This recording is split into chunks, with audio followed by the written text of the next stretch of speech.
Bienvenidas, mentes curiosas. ¿Conocéis la historia de la Escuela de las Américas, también conocida popularmente como Escuela de Asesinos? ¿Sabíais que de allí han salido muchos de los dictadores y violadores de derechos humanos más brutales de Latinoamérica?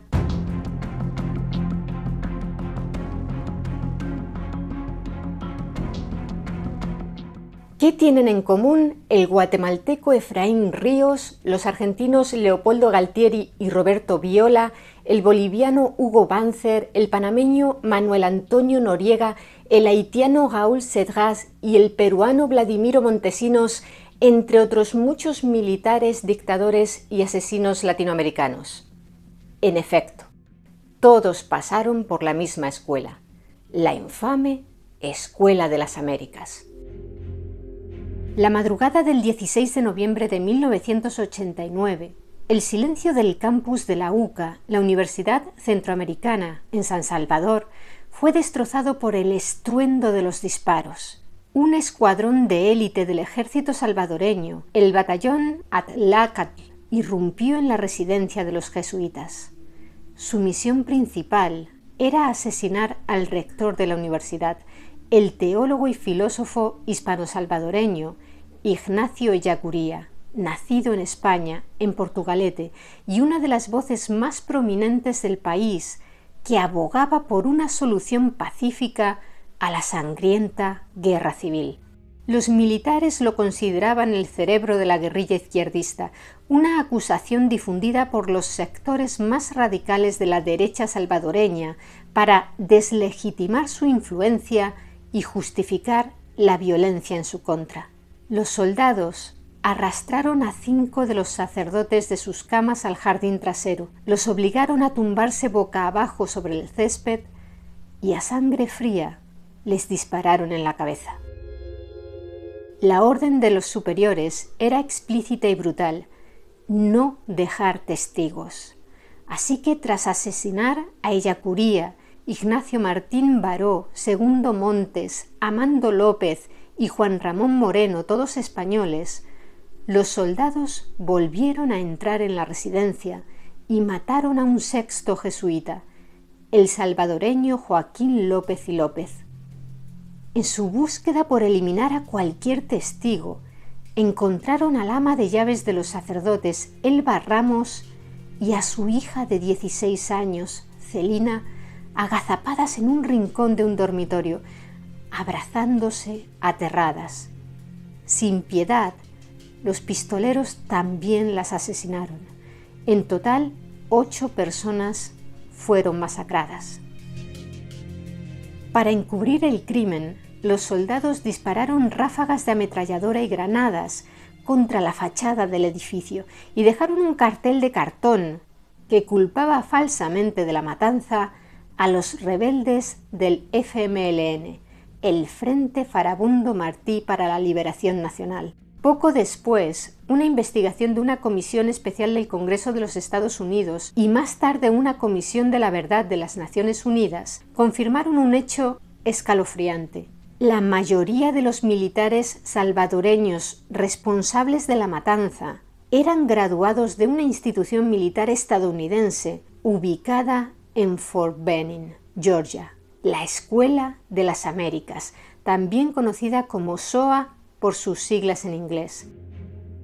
Por cierto, las comisiones de la verdad de la ONU son organismos no judiciales creados normalmente tras un conflicto para investigar y documentar patrones de violaciones de derechos humanos, buscando esclarecer el pasado para fomentar la reconciliación. Lo ocurrido en la UCA, lejos de ser una anomalía, fue la cristalización de un patrón de violencia que se extendía por toda Latinoamérica, uniendo atrocidades en diferentes países con un hilo conductor común que llevaba de vuelta a Fort Benning. La masacre de la UCA se convirtió en el catalizador del movimiento de base SOA Watch y en una prueba irrefutable del vínculo entre el entrenamiento impartido por la escuela y la violencia en el mundo real. La Escuela de las Américas, lejos de ser una simple academia militar, fue un instrumento para proyectar e institucionalizar el poder hegemónico de Estados Unidos en toda América Latina durante la Guerra Fría y más allá. Logró este objetivo mediante la diseminación de una ideología específica, la doctrina de la seguridad nacional, que reorientó a los ejércitos latinoamericanos hacia la represión interna. Su cambio de nombre en 2001 a Instituto del Hemisferio Occidental para la Cooperación en Seguridad, WHINSEC, fue en opinión de sus detractores una respuesta cosmética a la presión pública, que no abordó la misión central de la institución ni su legado no reformado, un legado que continúa alimentando voces críticas en toda la región. Pero ¿cuándo surgió la Escuela de las Américas? Fue en 1946, en el ambiente geopolítico posterior a la Segunda Guerra Mundial. ¿Y dónde? Dentro de la zona del Canal de Panamá controlada por Estados Unidos. Ya os hablamos de la conflictiva historia del Canal de Panamá en otro de nuestros vídeos. En sus inicios, la escuela se llamó Centro de Entrenamiento Latinoamericano, División de Tierra, y se estableció en el Fuerte Amador, en el extremo sur del Canal de Panamá, en la costa del Pacífico. La institución experimentó varios cambios de nombre en sus primeros años. Fue rebautizada como Escuela del Caribe del Ejército de Estados Unidos en 1949, momento en el que se trasladó a Fort Gulick, también en la antigua zona del canal, y el español se convirtió en su idioma oficial. Finalmente adquirió su nombre más conocido, Escuela de las Américas del Ejército de Estados Unidos, en 1963. El propósito declarado de la escuela era multifacético. Oficialmente buscaba centralizar el entrenamiento del creciente número de militares latinoamericanos que asistían a las escuelas de servicio de Estados Unidos en la zona del canal, promoviendo la defensa hemisférica y estandarizando las prácticas militares basadas en la doctrina del ejército de Estados Unidos. Un objetivo estratégico clave era suplantar la influencia militar que las potencias europeas, especialmente Alemania, Francia e Italia, habían ejercido en la región antes de la guerra. Los planes de estudio iniciales reflejaban este enfoque aparentemente técnico, centrándose en funciones de apoyo militar como la mecánica de artillería, la reparación de automóviles, la cocina y cursos básicos de infantería y policía militar. Sin embargo, la creación de la escuela no fue simplemente una iniciativa técnica o educativa. Fue un movimiento estratégico para consolidar la influencia militar estadounidense en lo que Washington consideraba, inmediatamente después de la Segunda Guerra Mundial, su patio trasero. El conflicto bélico había demostrado la importancia estratégica de un continente unificado para la seguridad de Estados Unidos, y establecer un centro de entrenamiento centralizado dirigido por Estados Unidos y en español era la forma más eficiente de arraigar la doctrina, el equipo y la ideología estadounidenses en las estructuras de mando de prácticamente todos los ejércitos latinoamericanos.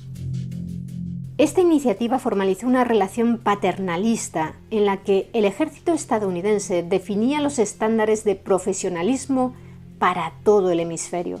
Por lo tanto, el origen de la escuela, aunque presentado como un esfuerzo cooperativo, fue un acto de consolidación de poder blando que sentó las bases para las intervenciones más duras que vendrían.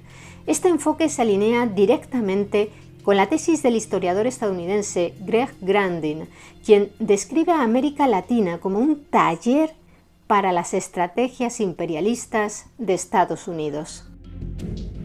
El triunfo de la Revolución Cubana en 1959 fue un punto de inflexión en las relaciones entre el gigante norteamericano y América Latina, un evento que remodeló drásticamente la política exterior estadounidense y la misión de la Escuela de las Américas. El temor a la propagación del comunismo, encarnado en la figura de Fidel Castro, llevó a la administración del presidente John F. Kennedy, demócrata, a cambiar drásticamente el enfoque de la escuela. El plan de estudios se amplió rápidamente para incluir cursos de contrainsurgencia, técnicas de interrogatorio y operaciones psicológicas, De ese modo se transformó la institución, que pasó de ser un centro de entrenamiento técnico a una academia dedicada a combatir la subversión interna. Este cambio fue parte de una estrategia hemisférica más amplia. La Alianza para el Progreso, lanzada por Kennedy, un programa de ayuda económica, política y social de Estados Unidos para Latinoamérica, tenía un doble propósito. Por un lado, ofrecía ayuda financiera para la reforma social, pero por otro y de manera destacada, financiaba operaciones de contrainsurgencia en un intento de neutralizar la influencia comunista. El entrenamiento de la SOA se convirtió en un componente clave en el esfuerzo sistémico de Estados Unidos por obstaculizar la subversión comunista en la región. El temor a que en el territorio surgiera otra Cuba transformó a la SOA de una institución de estandarización militar en una fábrica de cruzados anticomunistas. La lógica detrás de este giro estratégico era clara. La Revolución cubana había demostrado que una insurgencia popular de izquierda podía tener éxito en América.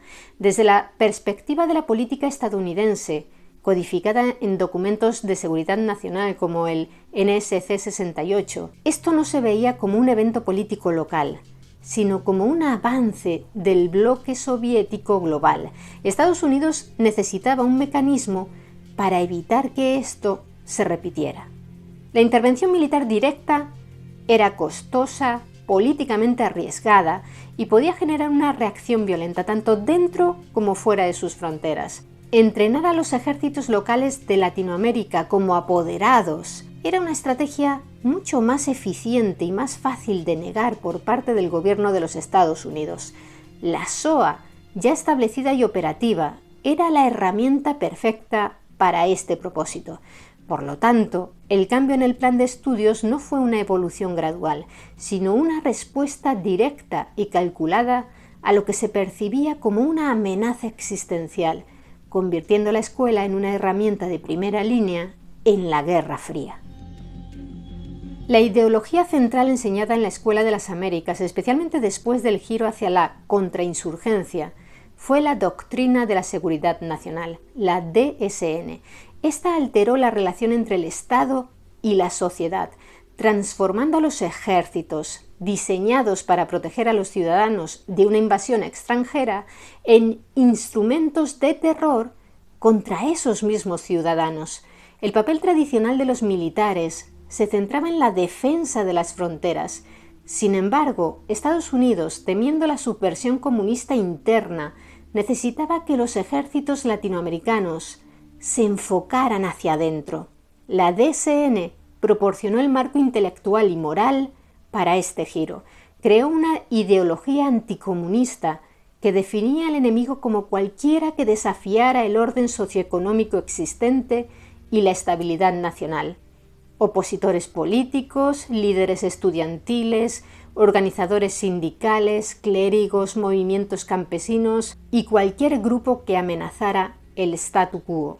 La politóloga estadounidense J. Patrice McSherry explica que esta doctrina proporcionó la justificación ideológica para que los militares tomaran el control del Estado, argumentando que las instituciones civiles eran corruptas, ineficientes o demasiado débiles para combatir la amenaza comunista. En este marco, la represión generalizada, censura, tortura, secuestros, asesinatos y desapariciones forzadas se justificaba como una medida necesaria para proteger a la nación. La DSN, por su parte, insistía en que sus tácticas represivas se aplicaban en beneficio del pueblo y la nación, no de una élite específica. La investigación de Jennifer Schirmer de la Universidad de Oslo sobre el ejército guatemalteco, basada en entrevistas directas con oficiales de alto rango, revela cómo estos internalizaron la doctrina, llegando a verse a sí mismos como los guardianes últimos de la nación, por encima de la ley y de la política civil. Por lo tanto, la SOA no solo enseñaba tácticas, enseñaba una cosmovisión que autorizaba las guerras sucias y el terrorismo de Estado que siguieron, ya que los graduados veían sus acciones no como crímenes, sino como un deber patriótico para limpiar la nación de una enfermedad interna. Durante años, activistas de derechos humanos y víctimas denunciaron que la Escuela de las Américas estaba enseñando métodos de tortura, una acusación que el gobierno de Estados Unidos negó sistemáticamente. Sin embargo, en septiembre de 1996, coincidiendo con la presidencia de Bill Clinton y bajo una intensa presión pública, el Pentágono se vio obligado a desclasificar 7 manuales de entrenamiento en español que habían sido utilizados en la SOA y por equipos móviles de entrenamiento en América Latina entre 1987 y 1991. Estos documentos, con títulos como Manejo de fuentes e interrogación y Contrainteligencia, se convirtieron en la prueba irrefutable, el arma humeante que demostraba que las atrocidades cometidas por los graduados no eran actos de unos pocos elementos descontrolados, sino que eran consistentes con las enseñanzas explícitas de la institución. El contenido de los manuales era una guía práctica para el terrorismo de Estado. Abogaban por el uso de la tortura, la extorsión, el chantaje, el encarcelamiento falso y el pago de recompensas por enemigos muertos. Recomendaban la neutralización de objetivos, un eufemismo que, según admitió un funcionario del Pentágono, se usaba comúnmente para referirse a la ejecución o la detención ilegal. El contenido se extrajo de materiales más antiguos de la CIA y del Ejército, incluidos los notorios manuales Cubart y de explotación de recursos humanos de las décadas de 1960 y 1980, que detallaban técnicas coercitivas como la privación del sueño, el aislamiento, los extremos de calor o frío y el uso del miedo para quebrar la voluntad de un detenido. De manera crucial, los manuales apuntaban explícitamente a la población civil. Aconsejaban la infiltración en sindicatos, grupos estudiantiles, partidos políticos, organizaciones caritativas e incluso grupos religiosos, describiendo las universidades como caldo de cultivo para terroristas e identificando a sacerdotes y monjas como potenciales amenazas. La defensa del Pentágono fue que estos eran unos 22 pasajes cortos en 6 de los manuales que contenían material que no era o podía ser interpretado como no consistente con la política de Estados Unidos. Afirmaron que fueron insertados por error, o sea, que habían enseñado a cientos de militares latinoamericanos en la década de los 80 a través de manuales de entrenamiento del ejército técnicas que incluían ejecuciones de guerrilleros, extorsión, chantaje y el uso de la tortura para obtener información por un error. Sin embargo, esta explicación se contradice con la evidencia de que los manuales fueron aprobados por superiores y son el resultado de una doctrina de inteligencia estadounidense que venía de tiempo atrás. Un informe secreto de 1992 sobre el material inapropiado en manuales de entrenamiento de inteligencia en español fue enviado al entonces secretario de Defensa Dick Cheney, quien por tanto fue informado del problema años antes de que se hiciera público. Esto revela un patrón de negación plausible. Se enseñaban los métodos brutales, pero la política oficial podía afirmar que eran errores no autorizados.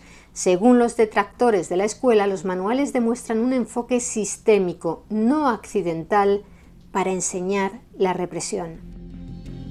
El reputado lingüista y filósofo estadounidense Noam Chomsky ha sido un crítico constante e implacable de la Escuela de las Américas, a la que considera un instrumento de la política exterior estadounidense para imponer su voluntad en América Latina mediante el entrenamiento de personal militar y líderes golpistas. La ha descrito repetidamente como un centro de entrenamiento terrorista, como una institución inmoral y criminal. Chomsky ha argumentado que bajo la apariencia de formación militar, la escuela ha enseñado a soldados de toda América Latina técnicas de tortura, extorsión, asesinato y represión. Para el lingüista y filósofo, la existencia de la escuela es una prueba flagrante de la intervención estadounidense en los asuntos internos de los países latinoamericanos. Ha sostenido que el Estado norteamericano ha entrenado a militares para que actúen en contra de sus propias poblaciones, reprimiendo movimientos populares, sindicatos, grupos religiosos y cualquier forma de oposición a las élites locales respaldadas por Washington. Chomsky ha destacado asimismo que sus graduados han sido responsables de algunas de las peores atrocidades y violaciones de derechos humanos en la historia reciente del continente.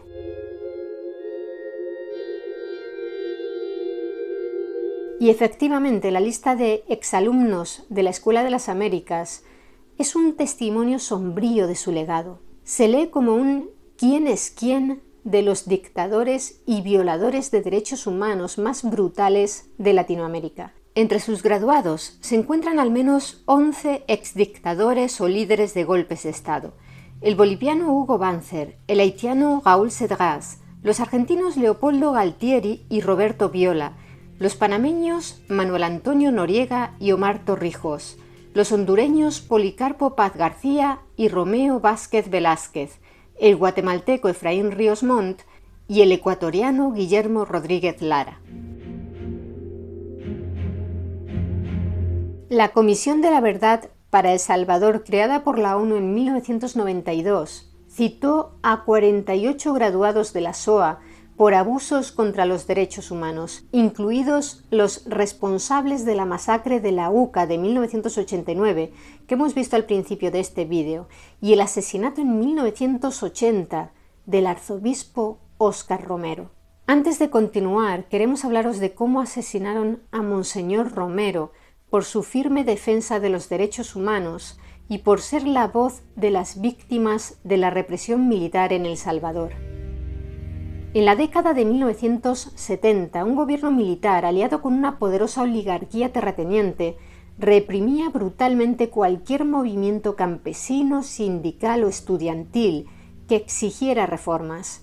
Los escuadrones de la muerte, grupos paramilitares de ultraderecha, secuestraban, torturaban y asesinaban con total impunidad.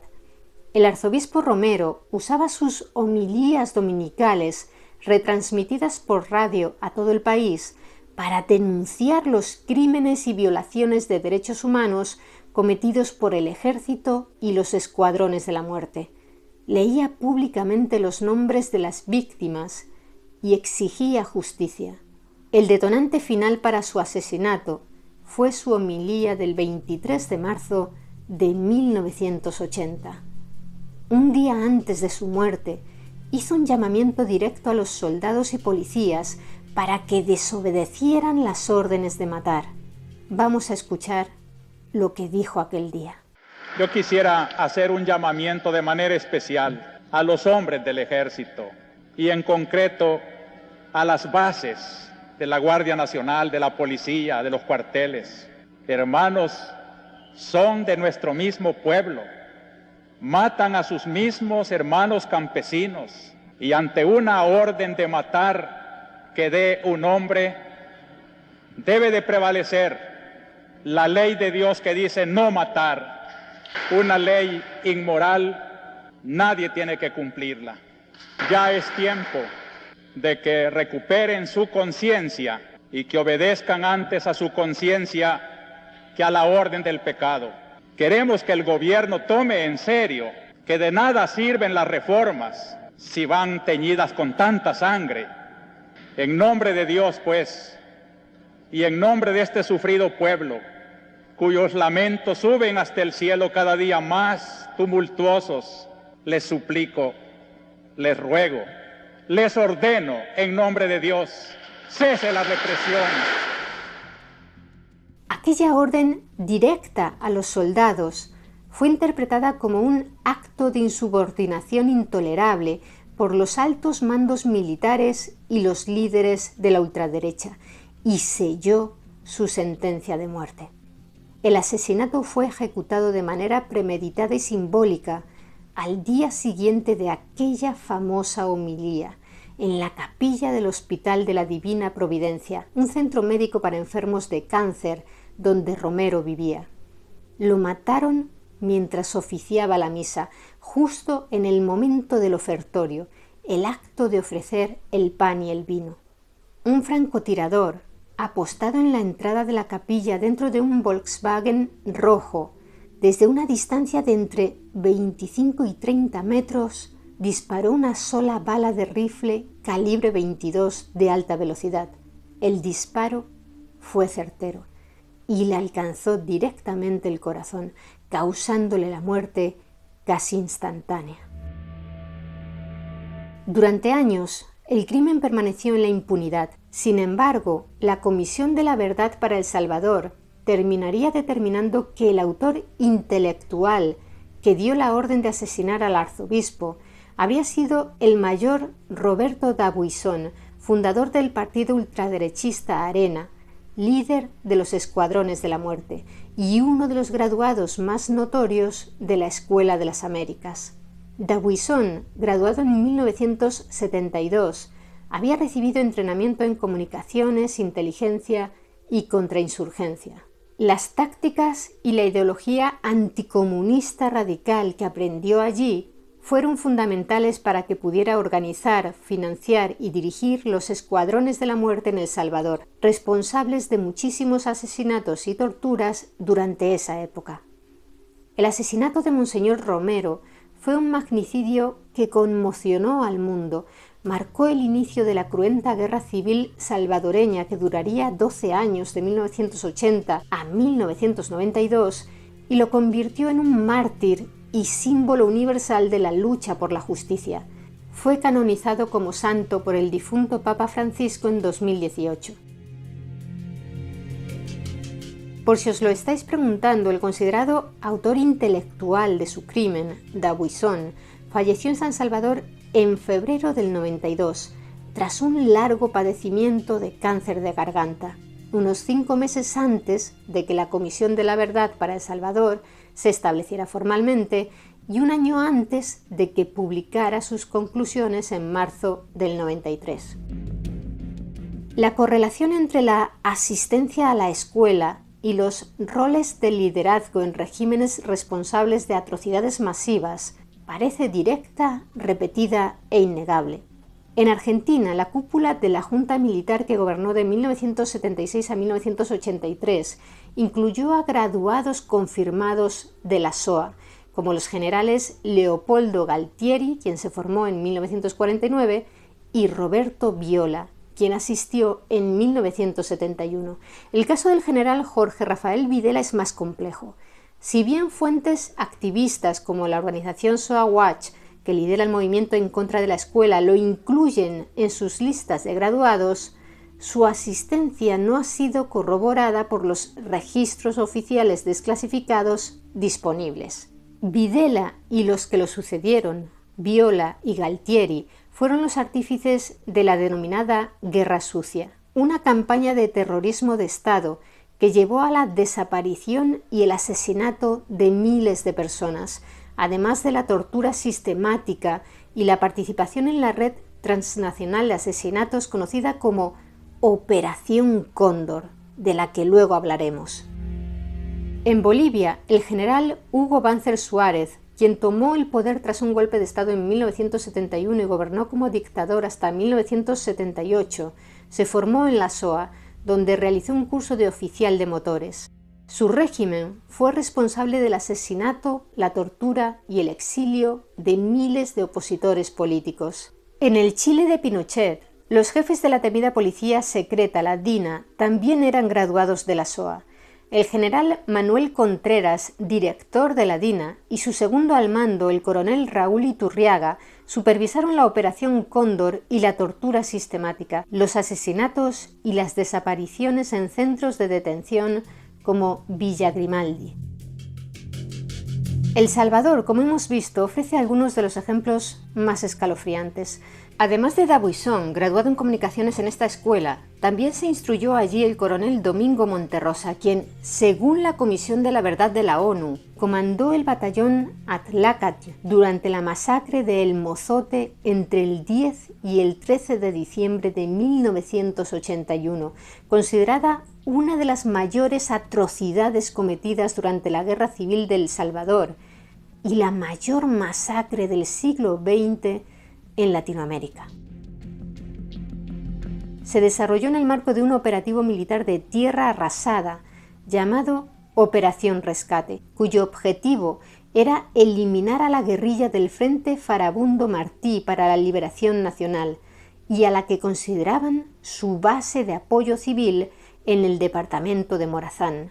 El 10 de diciembre, los soldados del batallón llegaron al caserío de El Mozote y reunieron a todos los habitantes en la plaza.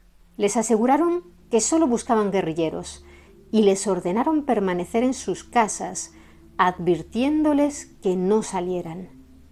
A la mañana siguiente, el 11 de diciembre, los soldados sacaron a toda la población a la plaza y separaron a los hombres de las mujeres y los niños. A los hombres los encerraron en la iglesia, donde fueron interrogados, torturados y ejecutados en grupos a lo largo del día. Por la tarde, las mujeres y las niñas mayores fueron sacadas en grupos de las casas donde estaban retenidas, llevadas a las afueras del pueblo o a las casas vacías, violadas sistemáticamente y luego asesinadas con ametralladoras. Algunas de las víctimas de violación tenían tan solo 10 o 12 años. Finalmente, los soldados asesinaron a los niños que quedaban, que habían sido encerrados en el convento, un pequeño edificio junto a la iglesia. Los mataron a todos, principalmente con ametralladoras. La edad promedio del centenar de niños asesinados en el convento era de 6 años. La operación continuó en los días siguientes en las aldeas cercanas de La Joya, Cerro Pando, Ranchería, Jocota Amarillo y Los Toriles, siguiendo el mismo patrón de violencia indiscriminada. Los soldados quemaron las casas y los cultivos y mataron al ganado. En total, se estima que fueron asesinadas más de 978 personas, de las que 553 eran menores de edad. A pesar del valiente testimonio de Rufina Amaya, una de las supervivientes adultas del Mozote, y de los reportajes de periodistas internacionales que llegaron al lugar poco después, tanto el gobierno salvadoreño como la administración Reagan en Estados Unidos negaron la masacre, calificándola de exageración y de propaganda guerrillera. No fue hasta la firma de los acuerdos de paz que una comisión de la verdad de la ONU investigó los hechos. Las exhumaciones forenses de 1992 confirmaron la matanza masiva, especialmente la de los niños en el convento. El informe de la comisión, publicado en el 93, concluyó que se había cometido una masacre deliberada contra la población civil por parte de las Fuerzas Armadas. El caso permaneció impune durante décadas debido a una ley de amnistía, pero fue reabierto en 2016, después de que la ley fuera declarada inconstitucional y varios altos mandos militares han sido procesados desde entonces. El teniente coronel Domingo Monterrosa, considerado por un sector de la población de su país como un héroe nacional por su lucha contra la subversión comunista del FMLN, no fue procesado nunca por esta masacre. Falleció en 1984, cuando el helicóptero en el que viajaba explotó, según unas fuentes porque el aparato sufrió un fallo técnico, según otras por una bomba escondida en el helicóptero por miembros precisamente del FMLN. Durante la Guerra Civil de Guatemala, que tuvo lugar entre 1960 y 1996, el Estado perpetró actos de genocidio contra el pueblo maya Ixil, en un conflicto que dejó más de 200.000 muertos, en su mayoría indígenas. Pues bien, hubo dos presidentes que dirigieron la fase más brutal del genocidio guatemalteco.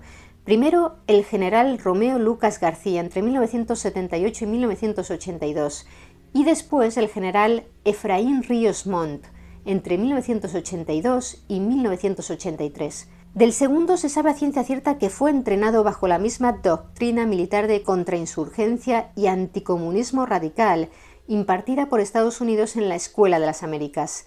Del primero, de Romeo Lucas García, pese a que a menudo aparece en las listas de graduados de las fuentes activistas, no existe la certeza de que pasara por esa institución. Eso sí, ambos usaron tácticas de tierra arrasada, masacres y tortura. El ministro de Defensa de Guatemala entre enero de 1987 y mayo de 1990, el general Héctor Gramajo, graduado de la SOA, creó un plan general para pacificar el país y que se basaba en la célebre fórmula de frijoles y fusiles. Gramajo, que fue ministro durante parte del periodo presidencial de Vinicio Cerezo, argumentaba que para ganar la guerra no bastaba con la fuerza militar. El 70% del esfuerzo debía ser una acción cívica, dar comida, construir infraestructura y ofrecer seguridad a la población civil para ganar su lealtad y quitarle el agua, el apoyo popular, al pez, la guerrilla. Era la parte de ganarse los corazones y las mentes. El 30% restante era la parte militar. Consistía en la persecución y eliminación de los insurgentes y de quienes se consideraban sus simpatizantes. En la práctica, este 30% se tradujo en la continuación de las masacres, los asesinatos selectivos y las desapariciones forzadas, aunque de una manera más sofisticada y quirúrgica que la política de tierra arrasada de sus predecesores. Gramajo sentía un orgullo intelectual por esta tesis, ya que la consideraba una estrategia más completa y evolucionada que la simple brutalidad. Por eso se refería a ella como su bebé, su gran aporte a la doctrina militar guatemalteca. ¿Llegó a ser llevado a los tribunales? Sí y no. No en Guatemala, donde, al igual que la inmensa mayoría de los altos mandos militares responsables de crímenes de guerra, Gramajo gozó de total impunidad. Se produjo una histórica condena por genocidio contra Ríos Montt en 2013, aunque esta fue rápidamente anulada. Pero sí juzgaron a Gramajo en Estados Unidos, ya que en 1991, mientras asistía a un curso en la Escuela de Gobierno John F. Kennedy de la Universidad de Harvard, allí realizó un máster en Administración Pública, fue demandado en un tribunal federal. Para entonces, Gramajo era un general retirado del servicio activo, no ocupaba ningún cargo en el gobierno del nuevo presidente Jorge Serrano Elías, que había ascendido al poder.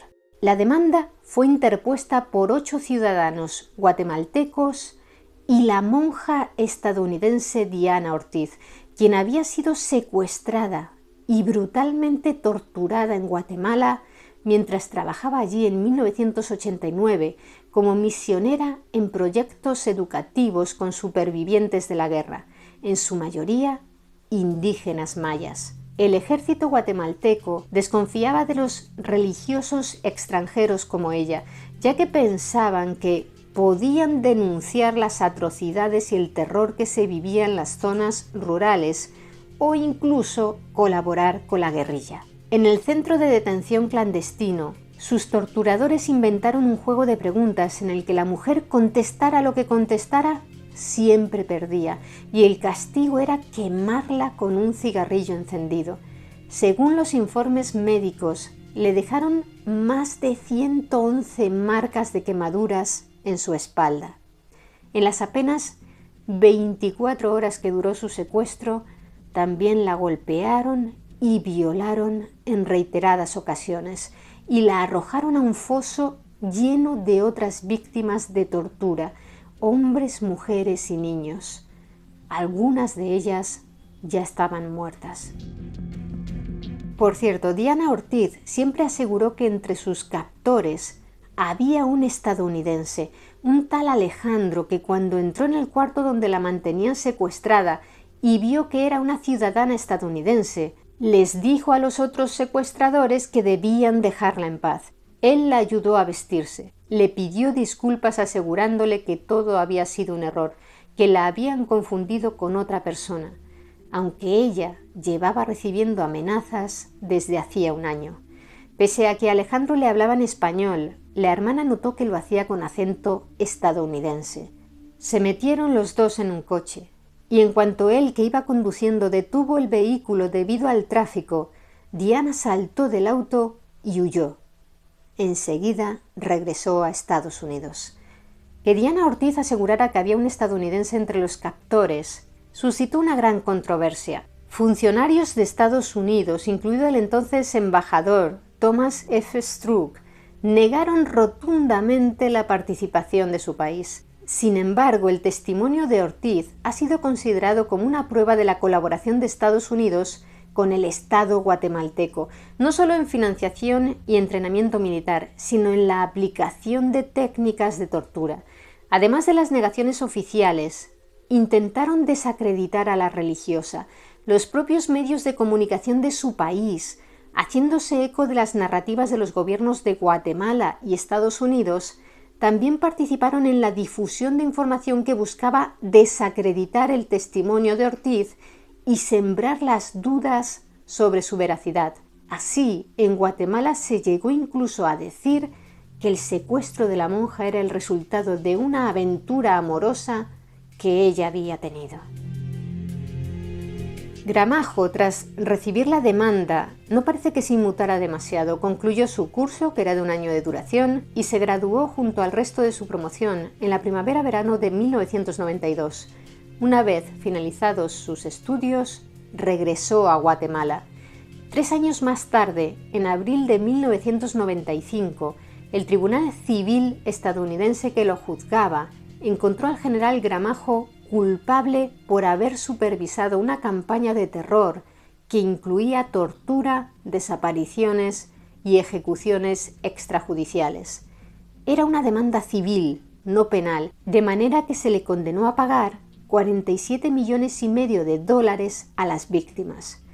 Aunque esta fue una victoria moral y legal muy importante, Gramajo, que como hemos dicho había regresado tiempo atrás a Guatemala, nunca pagó la indemnización. Por lo tanto, aunque fue considerado responsable en un tribunal extranjero y el gobierno de Estados Unidos le revocó la visa de entrada y lo declaró inadmisible en el país, en la práctica escapó de cualquier castigo penal o económico efectivo.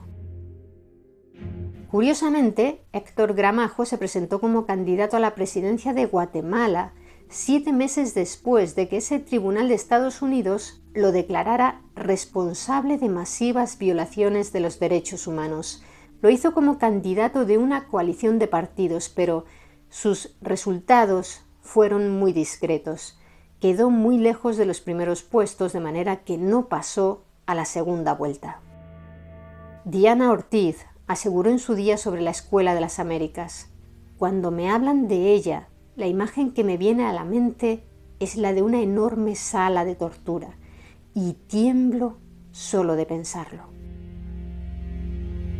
Si hablamos de tiranos creados a la sombra de la SOA, hay que mencionar al que fue gobernante de facto de Panamá entre 1983 y 1989, el general Manuel Antonio Noriega. Fue un colaborador de la CIA durante mucho tiempo y un graduado de la SOA, donde recibió formación en contrainteligencia y operaciones psicológicas en 1967. Su régimen dictatorial se caracterizó por graves violaciones a los derechos humanos. Una comisión de la verdad documentó torturas, asesinatos y desapariciones forzadas. A diferencia de otras dictaduras latinoamericanas que realizaron masacres a gran escala contra la población civil, la suya estuvo marcada más por la represión selectiva, el encarcelamiento y la tortura de opositores y asesinatos políticos específicos, como el de Hugo Spadafora en 1985. Este médico y exguerrillero, que había sido viceministro de Salud y un duro crítico de Noriega, fue detenido por las fuerzas panameñas cerca de la frontera con Costa Rica. Su cuerpo fue encontrado decapitado y con terribles signos de tortura. Su asesinato conmocionó a la sociedad panameña y expuso internacionalmente la naturaleza criminal del régimen. Además, Noriega estuvo muy involucrado en el narcotráfico y el blanqueo de capitales. Su dictadura llegó a su fin tras la invasión de Panamá llevada a cabo por Estados Unidos en 1989. Seguramente hablaremos de Noriega en profundidad en un futuro vídeo. Pero antes de continuar, queremos hablaros de la masacre de Albrook que se llevó a cabo en las postrimerías de su gobierno. El 3 de octubre de 1989, un grupo de oficiales de las propias Fuerzas de Defensa de Panamá, liderados por el mayor Moisés Giroldi, que había sido hombre de confianza de Noriega, intentó dar un golpe de Estado para derrocar al dictador. Giroldi no lo hizo por simple ambición personal, sino por una mezcla de descontento profesional, patriotismo y la alarmante constatación de que su amigo y compadre se había convertido en un dictador irracional que llevaba al país y a su ejército al abismo. Giroldi y sus hombres lograron capturar a Noriega brevemente en el cuartel central, pero el dictador, con su astucia y control sobre las comunicaciones y las tropas leales, logró revertir la situación. El golpe fracasó en cuestión de horas. Tras sofocar la rebelión, las fuerzas leales a Noriega, presuntamente bajo sus órdenes directas, no se limitaron a arrestar a los golpistas. El líder, Giroldi, y otros 10 oficiales que lo secundaron fueron brutalmente torturados y ejecutados extrajudicialmente en un hangar de la base aérea de Albrook y en otros cuarteles. Quizás muchos hayáis oído hablar también del Escuadrón de la Muerte hondureño, el Batallón 316, responsable de la desaparición forzada, tortura y asesinato de al menos 184 estudiantes, sindicalistas, periodistas, activistas y cualquier persona considerada opositora política durante la década de 1980. Los informes de derechos humanos y testimonios de los pocos supervivientes confirman que estas personas fueron sometidas a brutales torturas antes de ser asesinadas y enterradas en cementerios clandestinos. Pues bien, el Batallón 316 lo fundó uno de los graduados de la SOA, el general Gustavo Álvarez Martínez, considerado por muchos una de las figuras más funestas de la historia de Honduras, porque fue el arquitecto y ejecutor de una política de terrorismo de Estado durante la década de los 80, y bajo su mando como jefe de las Fuerzas Armadas, el país vivió uno de sus periodos más oscuros de represión y violencia política. El general terminó sus días de manera violenta. Su muerte ocurrió en 1989, en una calle de Tegucigalpa, la capital de Honduras. Mientras viajaba en su vehículo junto a su chofer, fue interceptado por un grupo de hombres fuertemente armados. Los atacantes abrieron fuego con ametralladoras, matándolo en el acto a él y a su conductor. La autoría del atentado fue reclamada por las Fuerzas Populares de Liberación Cinchoneros, un grupo guerrillero de izquierda marxista que operaba en Honduras. Para ellos, el asesinato fue un acto de ajusticiamiento por los crímenes y las atrocidades que Álvarez Martínez había cometido cuando ostentaba el poder. Para ese entonces, este ya había sido depuesto del mando de las Fuerzas Armadas en 1984 por sus propios compañeros de armas, quienes veían su poder y radicalización como una amenaza.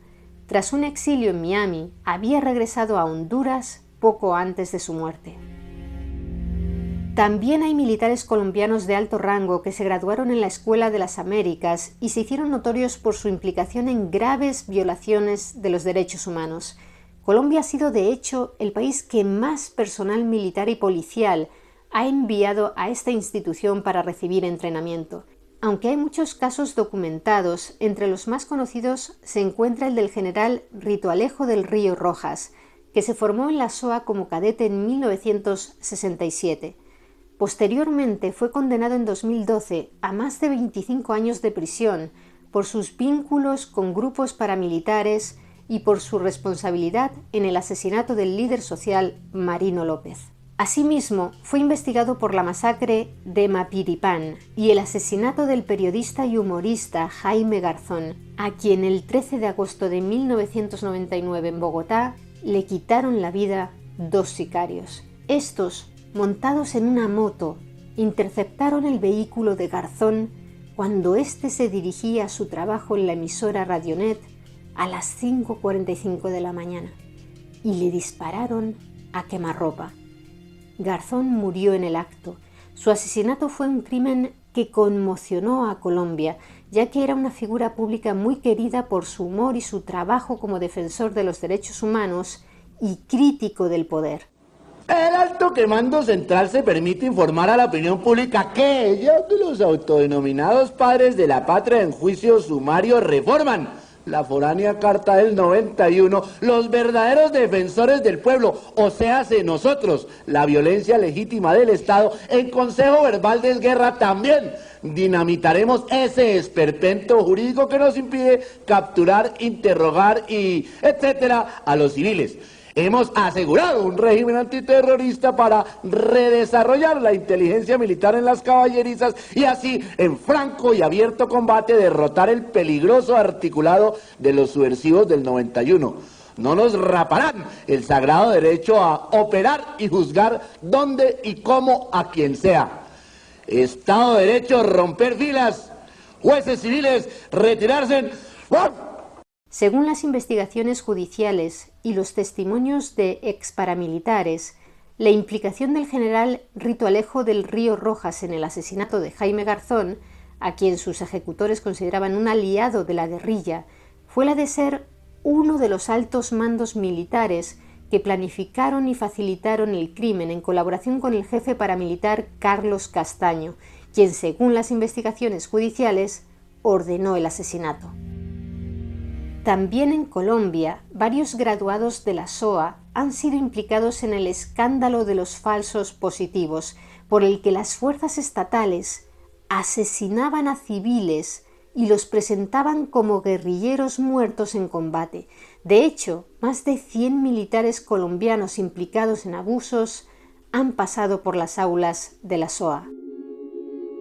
El entrenamiento y la ideología impartidos en la Escuela de las Américas no se quedaron en el aula, se pusieron en práctica a través de esfuerzos coordinados que trascendieron las fronteras nacionales. La SOA no fue solo una escuela, sino un centro de redes y una incubadora ideológica para un sistema continental de terror de Estado. Creó una hermandad de armas entre los oficiales latinoamericanos, unificada por una doctrina común, la DSN, un manual de tácticas compartido, los manuales, y un patrocinador común, Estados Unidos.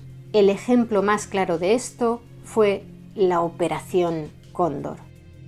Como detalla McSherry en su obra Los Estados Depredadores, la Operación Cóndor y la Guerra Encubierta en América Latina, Cóndor fue una red clandestina y transnacional de intercambio de inteligencia y asesinatos transfronterizos, llevada a cabo por las dictaduras militares de Chile, Argentina, Uruguay, Bolivia, Paraguay y Brasil, a las que más tarde se unieron Perú y Ecuador. El objetivo era perseguir y eliminar a opositores políticos, sin importar en qué país se encontraran. Podríamos decir que era una especie de internacionalización del principio de los escuadrones de la muerte locales. McSherry argumenta que Cóndor no operaba de forma aislada, sino en paralelo al sistema militar interamericano liderado por Estados Unidos, y que documentos desclasificados de Estados Unidos dejan claro que los oficiales de seguridad estadounidenses veían a Cóndor como una organización antiterrorista, legítima y útil. La confianza y la interoperabilidad necesarias para operaciones tan complejas como Cóndor se forjaron en lugares como la SOA, que proporcionó la infraestructura humana e ideológica para que las dictaduras persiguieran a sus enemigos a través de las fronteras con impunidad. En Guatemala, las entrevistas de Jennifer Schirmer con oficiales de alto rango revelan la mentalidad que la DSN y la estrategia de contrainsurgencia crearon. Estos oficiales llegaron a ver a la población indígena maya no como ciudadanos a los que proteger, sino como una base de apoyo para la guerrilla y, por lo tanto, como un objetivo militar legítimo. Esta deshumanización, enseñada como doctrina, condujo directamente a actos de genocidio. Finalmente, la antropóloga Leslie Gill, en su libro La Escuela de las Américas, Entrenamiento Militar, Violencia Política e Impunidad en las Américas, va más allá de las tácticas y la ideología para examinar el proceso de socialización. Sostiene que la experiencia en la SOA adoctrinaba a los oficiales latinoamericanos más brillantes y ambiciosos en una cosmovisión maniquea del bien contra el mal. Los seducía con el consumismo y el estilo de vida de Estados Unidos y los reclutaba como soldados de a pie del imperio estadounidense para luchar en las guerras de Washington contra las drogas y la subversión. Esta red de alianzas estratégicas era tan importante como el entrenamiento de combate, asegurando la lealtad y la cooperación de las Fuerzas Armadas de la región. A medida que se fueron acumulando las pruebas del oscuro legado de la Escuela de las Américas, la indignación pública fue creciendo hasta convertirse en un gran movimiento. Y a la vanguardia de esta resistencia se encuentra, como hemos mencionado antes, SOA Watch, una organización fundada en 1990 por el entonces sacerdote católico estadounidense Roy Bourgeois, tras la revelación del papel de los graduados de la SOA en la masacre de la UCA.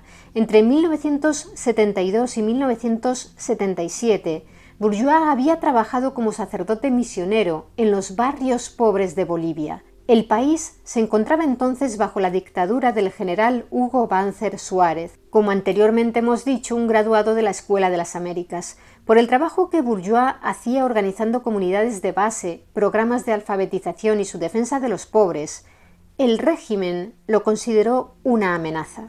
En 1977 fue arrestado, golpeado y finalmente expulsado del país. Aunque no sufrió la tortura sistemática que padecieron otros, Bourgeois fue un testigo directo de la brutalidad del régimen. Él mismo ha contado que tuvo amigos que sí fueron torturados y asesinados por el gobierno de Banzer. No fue necesario que experimentara la tortura en su propia carne para comprender la naturaleza del sistema y sus atrocidades. Su arresto y expulsión por el crimen de defender a los pobres a manos de un dictador formado en la Escuela de las Américas fue la experiencia catalizadora que lo transformó para liderar la lucha contra esa institución de su propio país. El objetivo se resume en esta frase de Bourgeois: queremos cambiar la política exterior de nuestro país, Estados Unidos, para Latinoamérica, ya que está basada puramente en la avaricia, en explotar una mano de obra barata y unos recursos.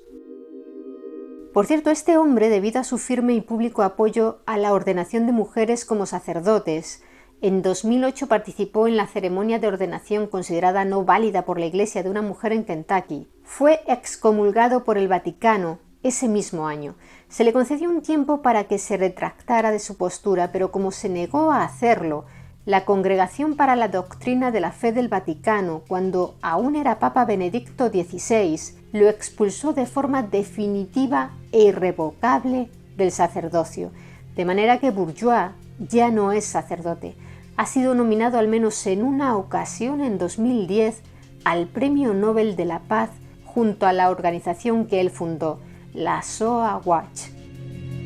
La principal táctica de SOA Watch, contra la que considera una escuela de asesinos, fue una vigilia que celebraba cada año a las puertas de Fort Benning, en Georgia, a donde la escuela se había trasladado en 1984 tras ser expulsada de Panamá bajo los términos de los tratados del Canal de Panamá.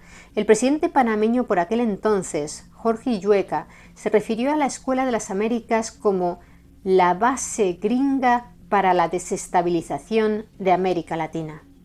Las protestas de SOA Watch crecieron de forma exponencial al pasar de un puñado de activistas a miles de personas que se congregaban cada noviembre para conmemorar a las víctimas. El corazón de la vigilia, que se llevó a cabo durante 25 años, era una solemne procesión fúnebre no violenta, durante la cual se leían en voz alta los nombres de las víctimas de los graduados de la SOA. Después de cada nombre, la multitud respondía con el grito de «presente», una forma de afirmar que los caídos y su lucha siguen vivos en la memoria colectiva, un acto que contrarresta directamente el intento de hacerlos desaparecer. María Argueta, 35 years old. Vilma Rodriguez, 2 years old.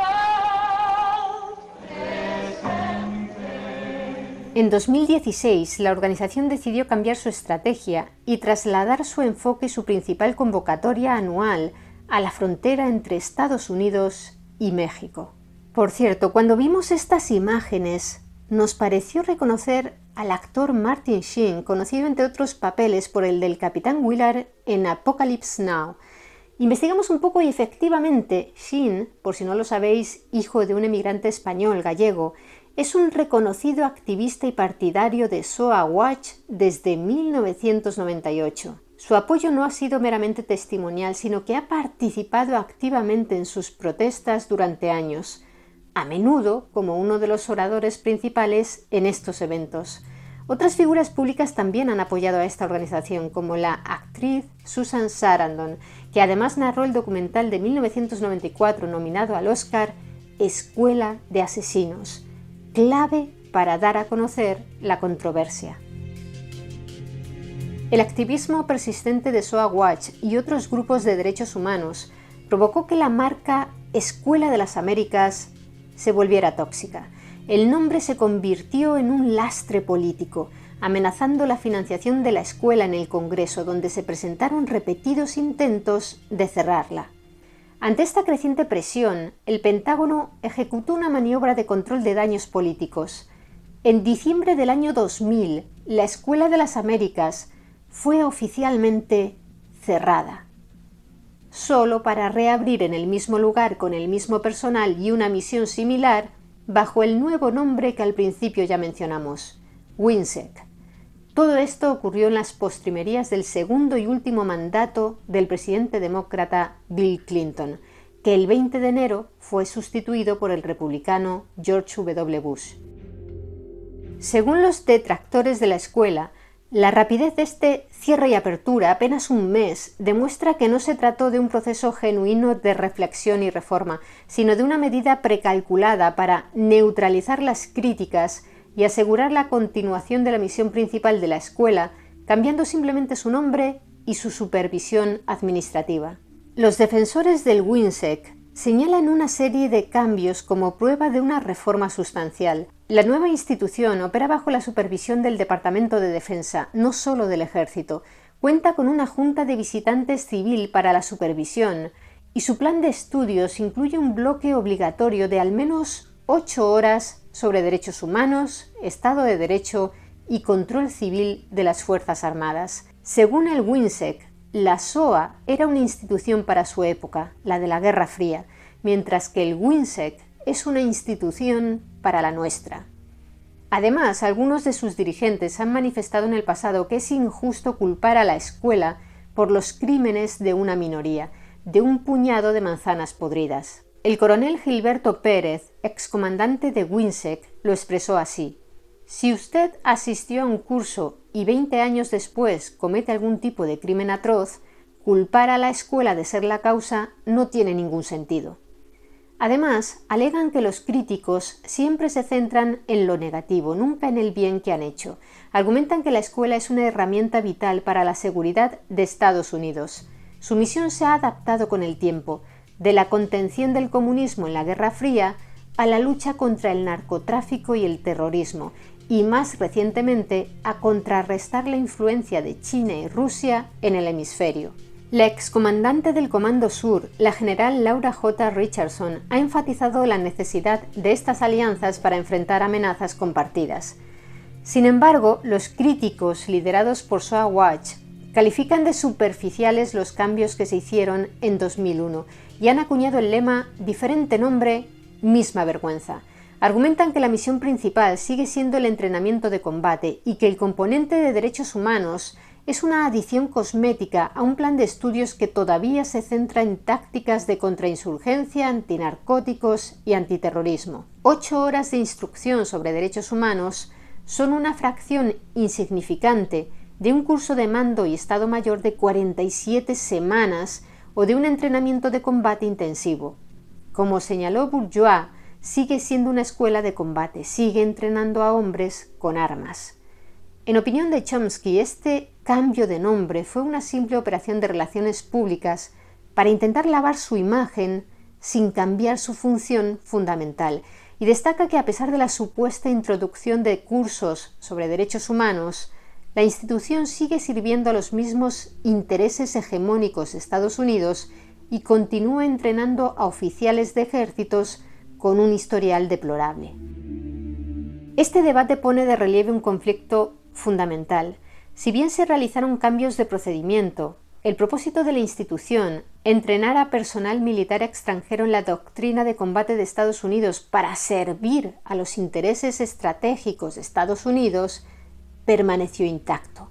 La continua implicación de graduados del WINSEC en eventos desestabilizadores como el golpe de Estado de 2009 en Honduras, donde 4 graduados, entre ellos el líder militar más visible y la cabeza ejecutora del golpe, el general Romeo Vázquez Velázquez, desempeñaron un papel clave en el secuestro y expulsión del país del presidente Manuel Zelaya, y el presunto papel de al menos 7 graduados en el considerado por algunos golpe de 2019 en Bolivia, que para otros fue una legítima rebelión popular, sugiere, según los detractores de la escuela, que el nuevo entrenamiento no ha impedido los mismos viejos resultados.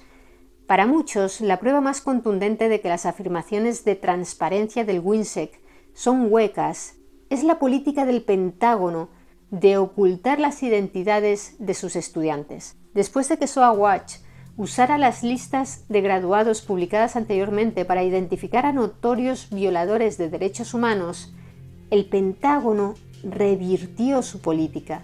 Desde 2004, bajo el mandato de George W. Bush, el Departamento de Defensa se ha negado a publicar los nombres de los estudiantes e instructores extranjeros, alegando preocupaciones de privacidad y seguridad. Esta política de secreto se implementó precisamente porque la transparencia estaba conduciendo a la rendición de cuentas y a la presión política. En respuesta, SOA Watch presentó una demanda en virtud de la Ley de Libertad de Información y ganó inicialmente en un tribunal de distrito. Sin embargo, en 2017, una corte de apelaciones dictaminó que los nombres podían ser retenidos bajo una exención de privacidad.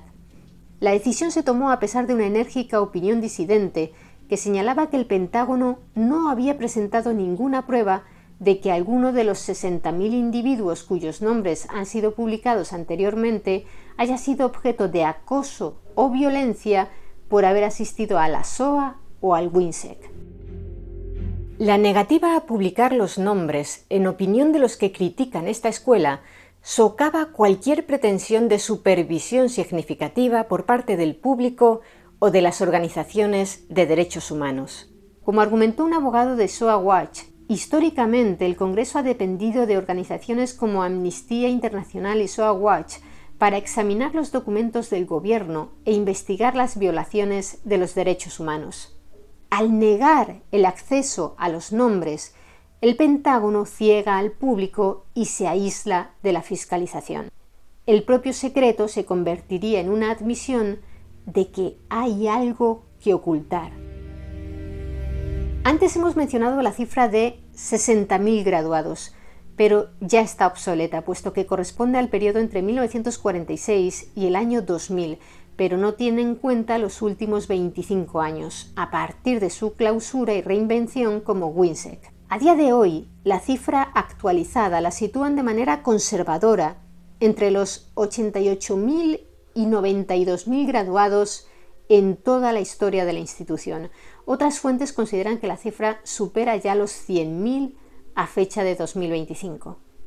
Las dificultades para ofrecer la cifra exacta del número de ellos que han estado implicados en crímenes es enorme, debido al secreto institucional que rodea a la escuela. Como hemos visto, hay incluso casos como los del argentino Videla y el guatemalteco Romeo Lucas García, en los que ni siquiera podemos tener la plena certeza de que asistieran a sus cursos, pese a que se les suele nombrar como graduados.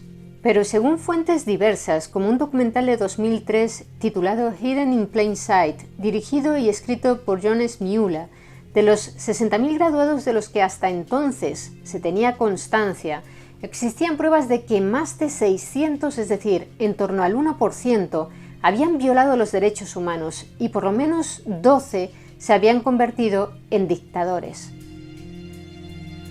La Comisión de la Verdad de la ONU para El Salvador, uno de los recuentos más específicos que se han hecho hasta ahora, citó a 69 militares salvadoreños por su implicación en graves violaciones de derechos humanos, y de ellos 48 eran graduados de la Escuela de las Américas. En el caso específico de la masacre de los jesuitas en la UCA en 1989, se determinó que 19 de los 27 militares implicados eran exalumnos de la escuela. Responsables de la WINSEC alegan que a todos ellos los había adiestrado para matar el ejército de su propio país antes de ir a la Escuela de las Américas.